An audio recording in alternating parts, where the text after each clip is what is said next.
This is QTV News and I am Jenna Bosonko. First, the headlines. President Barrow today got a first-hand look at development work being undertaken at various sites in the capital Banjul. A multi-country project that may address much of the electricity generation problems of Gambia and its neighbours seems to be progressing well, as we find out on a multi-site visit. The former Inspector General of Police tells the TRRC of his encounter with witch doctors and his victimisation and torture. Senegal's newest ambassador presents his credence to President Barrow. In another reminder that in Gambia, November 11th is not only Remembrance Day. This year, the Victim Center used the occasion to remind country of events of 25 years ago when several members of the armed forces were executed without due process. Those are our top stories, and now the news in detail. Stay with us.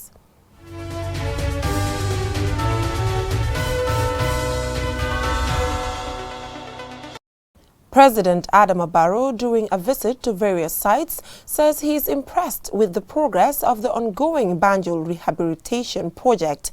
Aliou Cisse reports.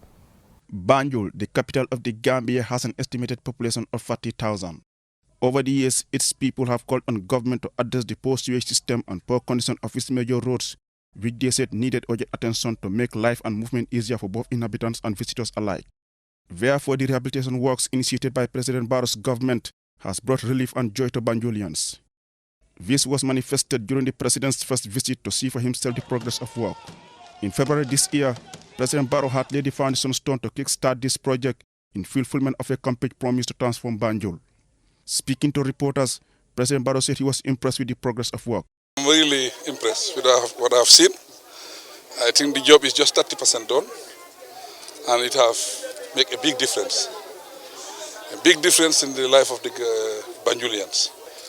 Banjul is our city, it's our capital city. We have nowhere that is more important than Banjul as far as Gambia is concerned. I think we have all agreed that Banjul is a priority, and we are taking it as a priority. We are not going to relent. We are working with the contractor. The contract is we will do the road 100%, the drainage 100%, and the sewage 100%. This 5-year project cost $35 million and is being pre-financed by the contractor Gate Construction. It's the contractor who is using his money to do the project. And after then, government will be paying it by installment. I think we have all agreed on that. There are a lot of noise. But today now we are paying from our budget. We are not paying from anywhere. From our budget 2020, we'll be paying for this project from our budget. This is not like grant or anything else. I think we should have that in mind, that others cannot do it all for us.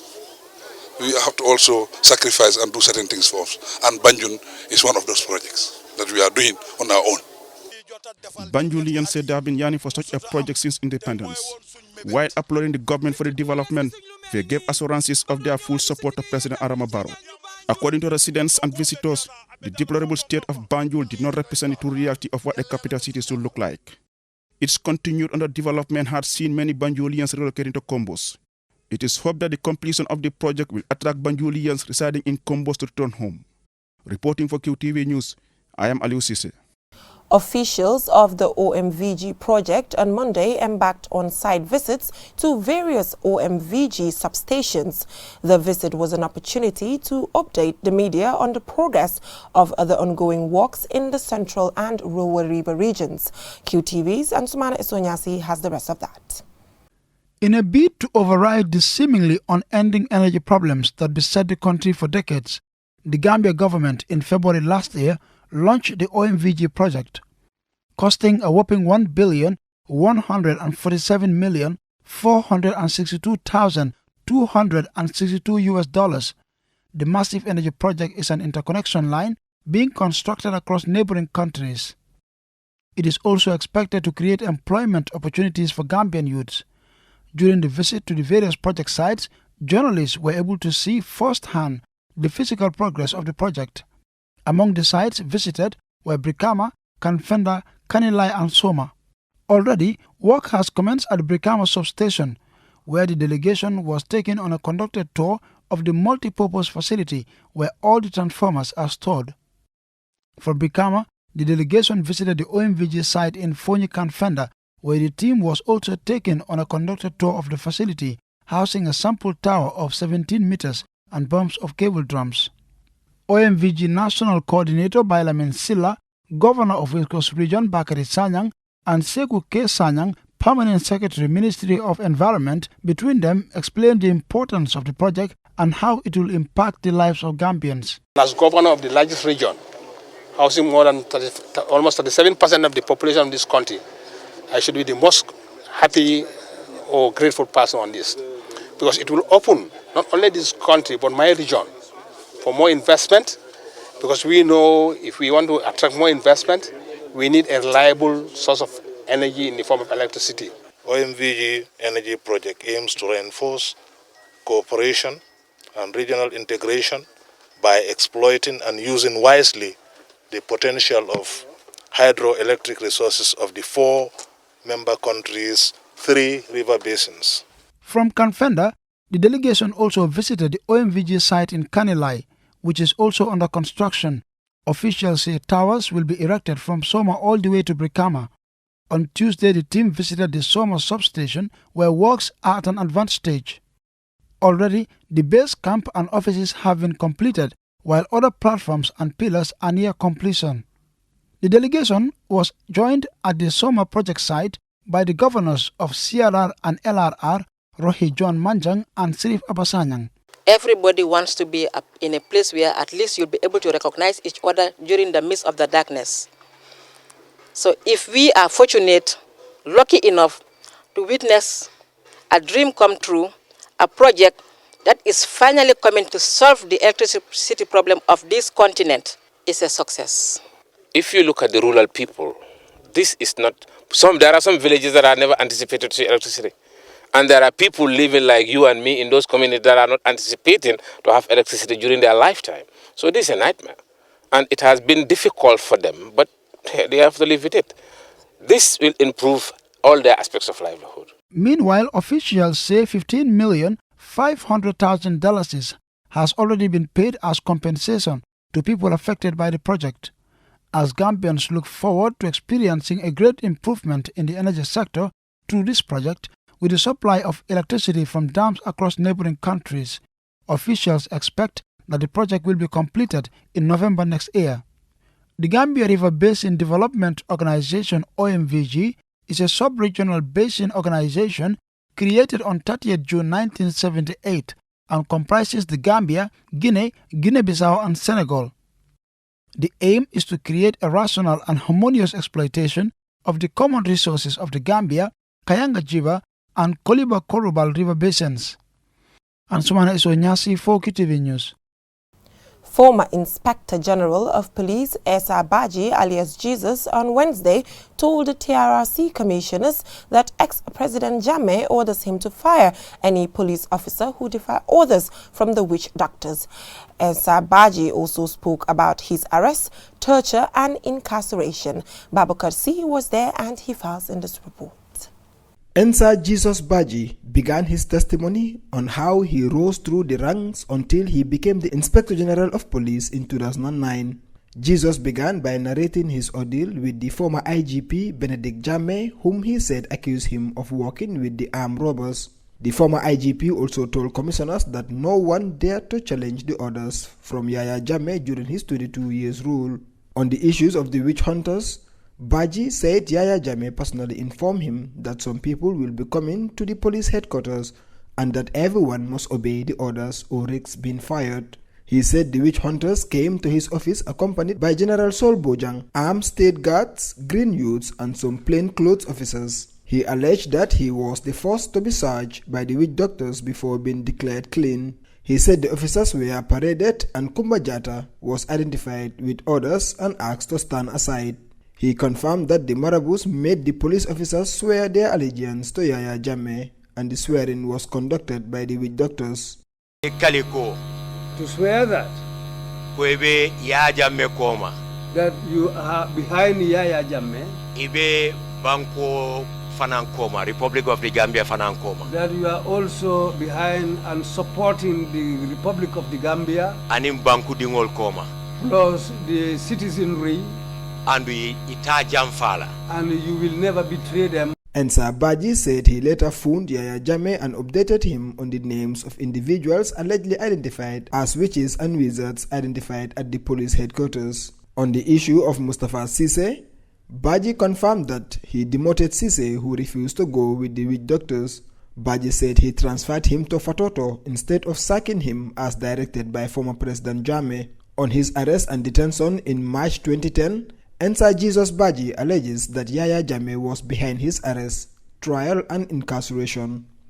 According to him, one Pambai of the CMC office recorded a cassette and gave it to Yaya Jammeh, in which Pambai accused senior officers of involvement in drug dealing. On his arrest, he recalled that one day he received a call from the NIA that Jammeh ordered them to arrest him and sent him to Mile 2. He said he surrendered himself to the NIA and he was severely tortured so that he can accept the allegations labeled against him. He remembers on the 13th of March 2010 when he was brought out of the Mile 2 prisons at night and taken to the NIA office. You said they were hitting you. What were they using? High tension cable. High tension cable. Amanke wire today. This high tension or member band. Not these small wires. It's the high tension cable, the thick ones, that's what they were having. And were all of them beating you? I can say that they were all beating me. Ensa Baji said he was charged on 51 counts ranging from economic crime, armed robbery to name a few. He said the charges are malicious and unfounded. He said the directive was from Yaya Jammeh. The former IGP said he was later sentenced to 2 life imprisonment and 35 years, 6 months in prison. He was pardoned after spending years and 6 months in Mile 2 prison. He concluded by saying he has forgiven all those that took part in his arrest and torture, including Yaya Jammeh, whom he believes is responsible for his ordeal. Babukar C, QTV News. Senegal's new ambassador to the Gambia on Wednesday presented his letter of credence to President Barrow at State House in Banjul. Aliou Cisse reports again. Speaking to waiting reporters in Wolof shortly after meeting the Gambian leader at the State House in Banjul, Ambassador Bassirou Sène promises to further strengthen relationship between Senegal and the Gambia. He vows to build on the gains of his predecessor Saliou Ndiaye, whose diplomatic assignment ended few months ago. He lauded the cordial ties between Banjul and Dakar, adding that the people of the two countries are the same but divided by colonial rule. Reporting for QTV News, I am Aliou Cisse.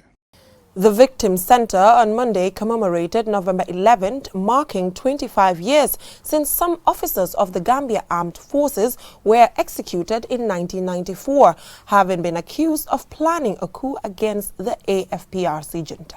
The event was organized by the Victims Center in collaboration with stakeholders and families of victims, with support from the United Nations Transitional Justice Office in the Gambia. According to victims and witnesses who appeared at the TRRC, some of whom were perpetrators, their evidence supports the fact that members of the AFPRC ordered the summary executions of the officers of the Gambian Armed Forces on that fateful day of November 11, 1994, and that the news given out afterwards that they had died in a gunfight was a lie. The national coordinator of the Victims Center, Adama Jallo, described the past 25 years since November 11, 1994 as years of sorrow, hardship, and loss of family members. He went on to call on Gambians to remember the gallant soldiers in their prayers. In remembering 11 November 1994, I wish to urge all Gambians to pay a 1-minute silence for the following gallant sons who were cold-bloodedly murdered by the regime of President Yaya Jammeh. May their soul rest in perfect and eternal peace. Abdoulaye J. Dabo, a victim and survivor of the November 11th incident, explained the importance of the day and appealed to the government and philanthropists to help them in improving their living conditions. We have been affected since 25 years back. Up to now, we are still suffering the same things. We don't have good health care. We don't have good living conditions. Our children drop from schools. So we urge the government to come and help, and other philanthropists. Yamami Sise, the mother of Mahmoud Sise, a Gambian American who was allegedly killed by the junglers, called for unity among the victims and their families. She advised victims and their families to continue fighting for a righteous cause and not to allow money to deflect their attention away from the pursuit of justice. We thank the TRRC because lots of things which were hidden from the people have been revealed. The greater part of the work in future will be in the hands of the government. The Victim Center is here for the victims, and if we remain united, no one can take us from the right path. We can speak with one voice to ensure that justice prevails at the end. The program manager of the Victim Center, Keba Jom, urged the victims and their families to exercise patience and assured them of the center's full support to ensure that justice is delivered as expected. The TRRC is a process and it has to be completed, and the recommendations given to government. Then the Victim Center will now come on board to serve as a watchdog to ensure that these recommendations that are put into the TRRC report are implemented by the government. As part of its mandate, the Gambia Center for Victims of Human Rights Violations is expected to support, provide redress for the victims and their families, and also create the relevant platform for victims and families to raise their concerns. For QTV News, Lamin Alaifandin Dabo. We will go with a short commercial break. When we return, we hear from farmers who say the late coming of the rains has not greatly harmed their harvest, plus how a community has benefited from free dental care. Do stay tuned. Why wouldn't you? When you get to enjoy your massive 50% reduction on your pay-as-you-go data tariff. You know you get to enjoy such amazing discounts with QCell's fantastic network. Enjoy our reduced pay-as-you-go data tariff every day from 1 a.m. to 9 a.m. No subscription, no validity period. Simply recharge your account and off you go. QCell, the Gambia's quality network. Are you a shop owner, retailer, or working in other commercial industries?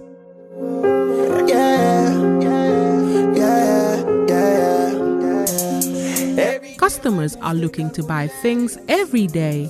Let them know where you are. Life is sweet like chocolate. Take part in QTV's marketplace and showcase your business to a large group of potential buyers. The money is calling. Call us on 32-444-44 or send us an email at marketing@qtv.gm for more details. Man, you don't know what I've been. You can also get in touch with us on Facebook, Twitter, and Instagram. QTV Marketplace. Be noticed. I'm the baddest in my category. Balling like I'm Curry. Shutting down everywhere. Welcome back from that short commercial break. If you're just tuning in, this is QTV News. Farmers in the Upper River region say this year's farming season is good despite the disappointing start of this year's rainy season. Aliou Cisse visited some farms and he now reports. There was uncertainty at the start of this year's farming season due to poor rain. As a result, many predicted a poor farming season and a poor harvest.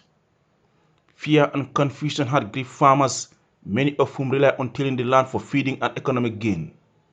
We visited some farmers to find out the impact the late coming of the rains had on this year's farming season. These farmers are busy reaping the fruits of their labor. Mohammed Toure and his brothers from Alonghare village are harvesting their groundnut farm. Tawale is quite thankful for what he describes as a good season. He is anticipating a bumper harvest from this groundnut farm. Surahata Keita expressed similar sentiments, adding that the harvest from the other farms are also good. Another farmer, Fatumata Jaite, said it is a good farming season. Just like other farmers we spoke to, Bile Drame is grateful that their labor has not been in vain.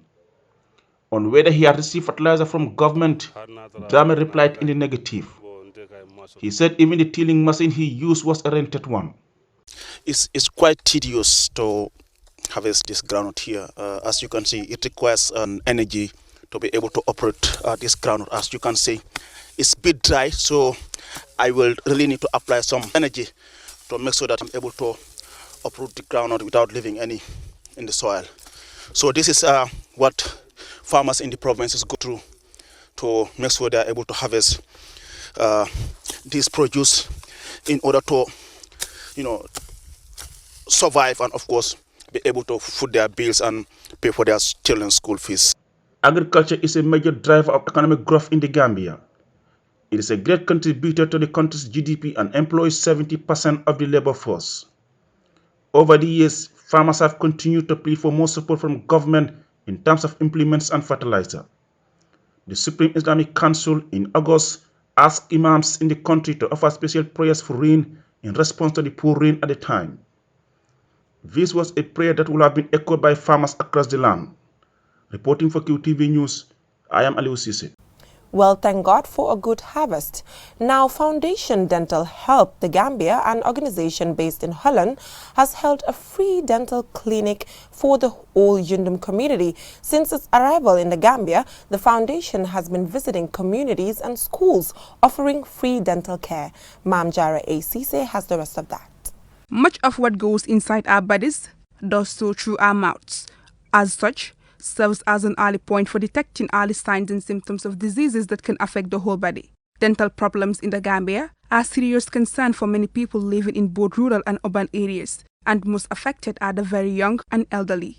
Since arriving in the country, Foundation Dental Help the Gambia have provided free dental care to communities such as Old Jundum, Brusubi, amongst others. The foundation also offers free advice on tooth care and supplies free toothpaste and toothbrushes to patients. Harry Hover, a dentist for 40 years, says some of the patients have broken teeth and holes which are harmful. Big bacterial infection, so your cheek will be swelling, and also when the gums are infected, it can also go into your body, so you can get heart disease or you can have diabetes and that sort of things. Robert Hover, a jaw surgeon, urged people to eat less sugar to avoid toothache and decay. You need to brush at least 2 times a day to keep the gums healthy and to keep the teeth healthy, and you don't need to eat that much sugar. Awaja, a patient who had 3 teeth removed, expressed delight at the presence of the dental team for offering them free dental care. 3 of my teeth have been removed. Now, I do not feel any pain. Everything is done for free. 2 weeks ago, I had a tooth removed and I paid $50. And the medicine that I bought cost $380. I am just praying for this team. The Alcalo appeals to the government to help build a hospital for his community. Well, su fekkee ñu ngi appel ci government bi pour ñu dimbale ñu xanaa ñu am major hospital ci biir Kombo North. The government should help us with a major hospital in Kombo North in general, or here in Old Yundum constituency, because Old Yundum is populated and we have only one health center. There are no hospitals in the nearby villages like Jambang and Latria. We are appealing to the government to help us with the hospital because there is land and it can be used for that purpose. It is important to take good care of your mouth, teeth and gums. Good dental hygiene can prevent bad breath, tooth decay and gum diseases amongst other ailments. For QTV News, I am Mam Jara ACC. Before we end this news bulletin, let's recap our main headlines. President Barrow today got a first-hand look at development work being undertaken at various sites in the capital Banjul. A multi-country project that may address much of the electricity generation of problems in the Gambia and its neighbours seems to be progressing well, as we find out on a multi-site visit. The former Inspector General of Police told the TRRC of his encounter with the witch doctors and his victimisation and torture. In another reminder that in Gambia, November 11th is not only Remembrance Day this year, the Victim Center used the occasion to remind the country of events of 25 years ago when several members of the armed forces were executed without due process. Despite the late coming of this year's rains, farmers in Upper River region say they have little to complain about. That is all we have for you in this edition of QTV News. Join us at 10 for another bulletin. Thanks for watching.